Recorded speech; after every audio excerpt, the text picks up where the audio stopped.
The authority of the Roman Senate over the army did not collapse all at once. It was first weakened by Gaius Marius and then utterly destroyed by Lucius Cornelius Sulla.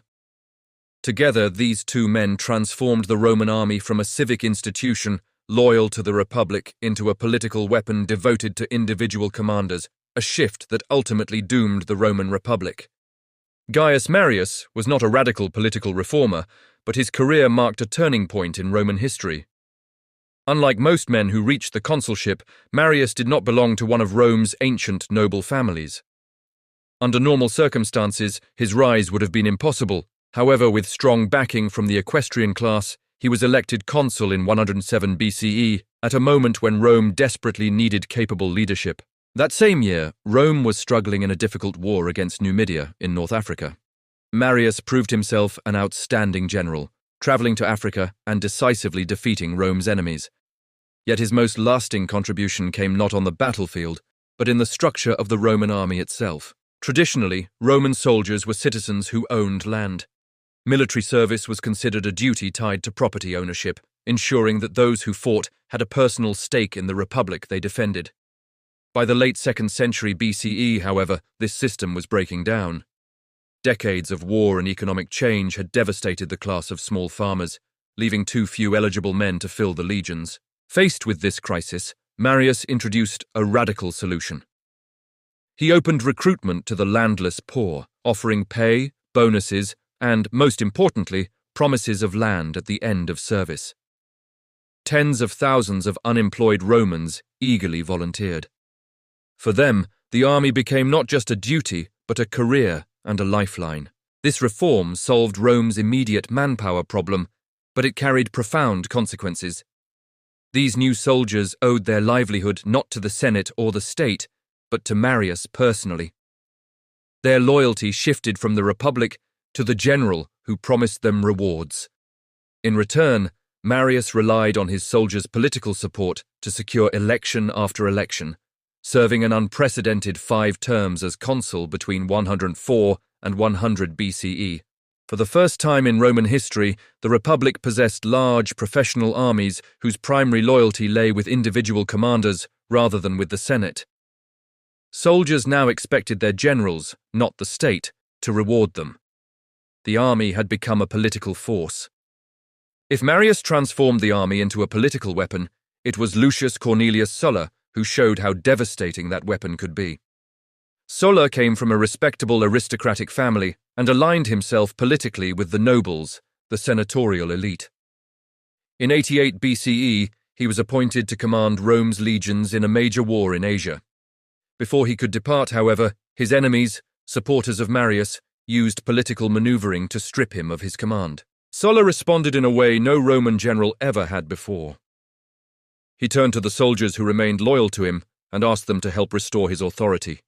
They agreed. In an unprecedented act, Sulla marched his army on Rome itself. The city fell quickly. Sulla seized control, slaughtered his enemies, and reinstated himself as commander. He then left Italy, fought the war in Asia, and returned victorious. Upon his return, Rome descended into a second civil war.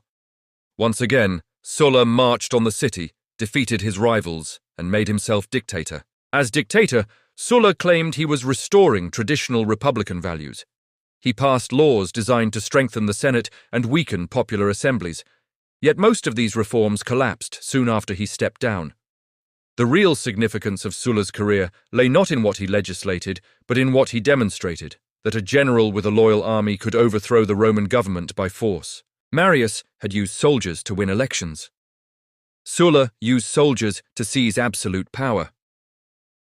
From this moment forward, every successful general represented a potential threat to the Republic.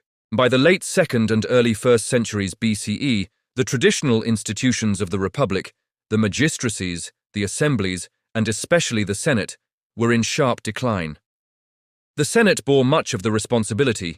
It proved arrogant and inflexible, refusing to address the social and economic crises facing Roman society. Though reform was possible within the constitution, the Senate consistently blocked it, often through illegal means. The murders of the Gracchi brothers had already revealed the Senate's willingness to abandon law and tradition. After Sulla, both reformers and conservatives accepted violence as a legitimate political tool. Roman politics became increasingly brutal. In this climate, the rise of another powerful general was inevitable. The next figure to dominate Roman politics was Gnaeus Pompeius Magnus, Pompey the Great. A former subordinate of Sulla, Pompey rose quickly through military success in the 70s and 60s BCE.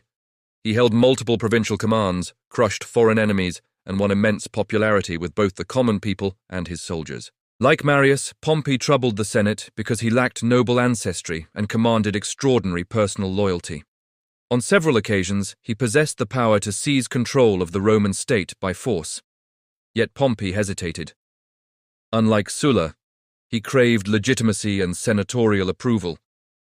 He wanted to be celebrated as Rome's greatest citizen, not its dictator.